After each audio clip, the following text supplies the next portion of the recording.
Oh yeah, boys. Another Devblog is out. Let's take a look. So Devblog 114, Company Origins Part 2. So last week we talked about what the Company Origins feature of the upcoming Warriors of the North DLC is exactly and looked at several of these origins. This week we continue with a closer look at two more origins that are part of a larger selection for you to choose from. Just keep in mind again that things are in active development and may still change. Let's go. The Northern Raiders. With that expansion focused on bringing variety and flavour to the northern parts of the map, it's only fitting that there'd be an origin that has you start in the north as well. Playing as Northern Raiders lets you start with veteran raiders that are well equipped with some of the new Nordic and Rus inspired armour and helmets, which we'll show in an upcoming blog post of its own. You came to these lands to raid and pillage for glory and riches, but with the local peasantry poor as mice, you may want to expand into the profitable field of mercenary work. That is, if your potential employers are willing to forgive your past transgressions. So with Warband, start with 3 experienced raiders that are well equipped. I wonder what experienced means. I doubt it means level 11. I would think it's like level 4, 5 or 6. And would you be able to choose your perks? Because if you don't, that could potentially not be so great. Outlaws, start with bad relations to most human factions. Okay, yeah, fair enough. I mean, it hits your early game, but that doesn't seem so bad. Pillagers, you have a higher chance to get any items from slain enemy as loot. That's amazing.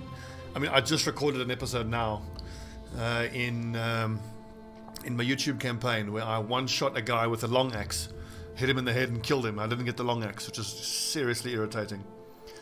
However, you'll also start as outlaws, which means that 2 of the 3 noble houses are outright hostile. Okay, wow.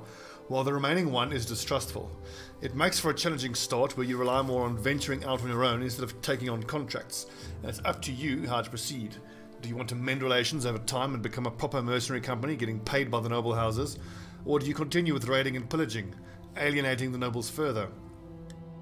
Fortunately, your men are quite proficient at pillaging and you'll have a higher chance to get any equipment dropped by your enemies in battle. So you'll have to rely less on being able to buy equipment in cities that will most likely just send the militia after you. Super interesting. Especially because I've had to play through, I think it was a year and a half ago now, quite a while ago. But I did quote unquote Vikings only with axes and it was quite fun. That could roleplay quite nicely with the Northern Raiders. Okay, next background, the Lone Wolf. For a very different experience of playing the game, and in some way the opposite to last week's militia origin, have your player character be present on the field of battle. Ah. You've been travelling alone for a long time, a hedge knight tall as a tree, you never needed anybody. Is it true still? Lone Wolf, start with a single experienced hedge knight and great equipment, but low funds. Elite few, can never have more than 12 men in your roster. Avatar, if your hedge knight dies, the campaign ends. How cool is that? You'll start with a single, well-equipped and experienced hedge knight who is, in a way, your player character. He can't be fired and he'll never desert the company. But if he dies, your campaign ends and you lose the game. He'll be the strongest man in the company for quite a while, but having him in the fray is always a risk, so you'll have to think carefully on how you want to use him. And because this origin only ever allows you to have 12 men in your roster, there's no putting him in the back line. You go out there and fight side by side with the rest of your men, or you'll leave them at a disadvantage and have them call you a coward. Having to defend your player character adds a different layer of strategy to each battle. Despite your character starting out strong, it's a challenge suited best for experienced players. There's more origins to choose from still, what? But we don't want to spoil everything. So you'll have to find out for yourself by playing the game. Join us again next week when we take a look at different feature of the upcoming DLC. Oh my god, I fucking love Overhype Studios so much. If I could buy the game again, I would. So Lone Wolf, that's super interesting. It reminds me of the Naked Brutality starting condition in RimWorld where it's just the one character.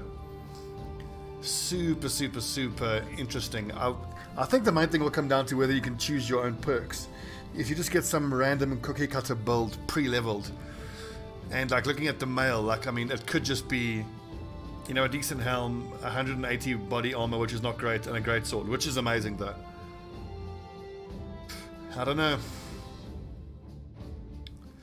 What are the comments saying? The Lone Wolf, yes, great, thank you, Overhype.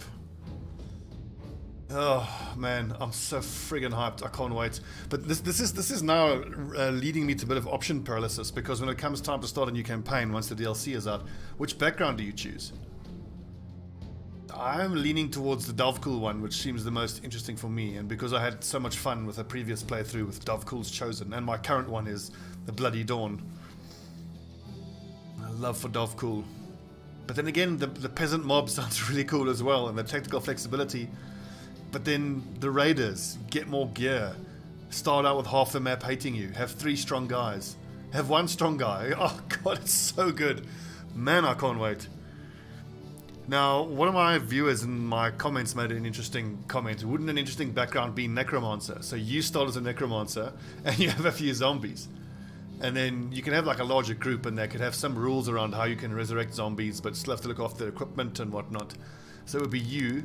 Plus, instead of 11 other active brothers, it would be like zombies, which don't level the same, or... I don't know. There's so much potential with this game, it's unbelievable. Anyway, a nice little announcement this, Devblog 114. Interesting company origins, and there's more company origins coming next week. Sweet. I can't wait. As soon as they upload the devlog, I'll make another video and be here to discuss it with you guys. Thanks for watching. I'm Stobbie149. This is Battle Brothers Warriors of the North DLC, coming soon. Over hype!